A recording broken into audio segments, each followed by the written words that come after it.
Ser libres, con Luis Diego Fernández. Políticas y deseos.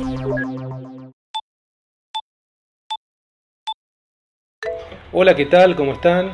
Bueno, hoy un poco la idea es pensar una cuestión que es el concepto de individuo, y para pensar el concepto de individuo quería anclarme en la tradición más de corte anarquista, es decir, ¿por qué un poco el anarquismo? Bueno, en verdad es una filosofía que estudio hace bastante tiempo y que me interesa por muchas razones, o sea, entre otras porque me parece que es superadora respecto del marxismo, por ejemplo, como de cierto liberalismo, y noto ahí un valor importante para el individuo, que para mí es importante el concepto de libertad individual, y eso está en el anarquismo, aunque uno cuando habla de anarquismo también hay que ver cuál línea, digamos. Entonces un poco la idea de hoy era pensar el concepto de individuo para el liberalismo y para el anarquismo, es decir, cuál es la diferencia, porque a veces se usa la palabra individualismo como un insulto, como algo despectivo, como si fuera un gesto egoísta, y en verdad no es tan así. Es decir, por ejemplo, si uno hace la diferenciación con el concepto de individuo en clave liberal, para un individuo en clave liberal, ese individuo siempre tiene que ver con un aparato jurídico, es decir, tiene que ver con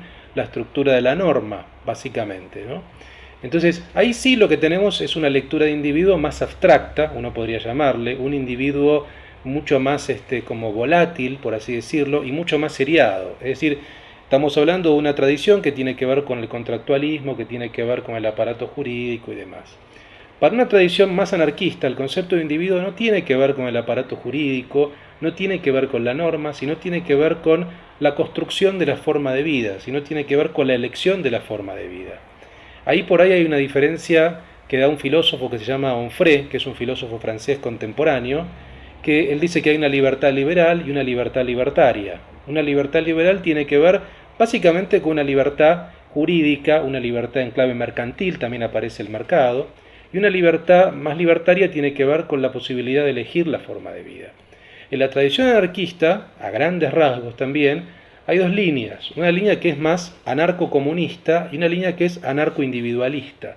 Las dos son igualmente legítimas. La gran diferencia es que en la línea más de corte comunista, digamos, lo que hay es una supresión de la propiedad privada, pero siempre aparece fuerte el individuo incluso en la supresión de la propiedad privada.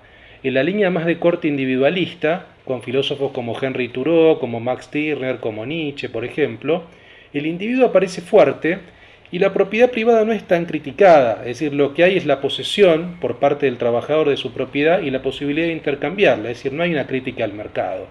Eso se ve también en Proudhon, por ejemplo. Entonces, a mí siempre me interesó dentro del anarquismo la línea más individualista, donde efectivamente se ve bien esa visión de propiedad, donde el mercado libre no es una mala palabra, y donde por otra parte comparte también con los otros anarquismos la crítica a la explotación, la crítica a la jerarquía, la crítica a la dominación, la crítica al poder, es decir, todo eso que yo comparto también aparece en las dos.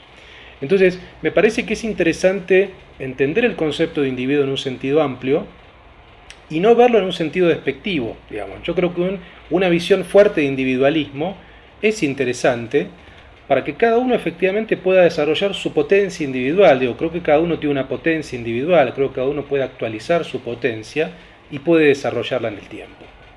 Bueno, eso es un poco lo que quería contarles, espero les haya interesado y en todo caso en otro video seguimos. Gracias.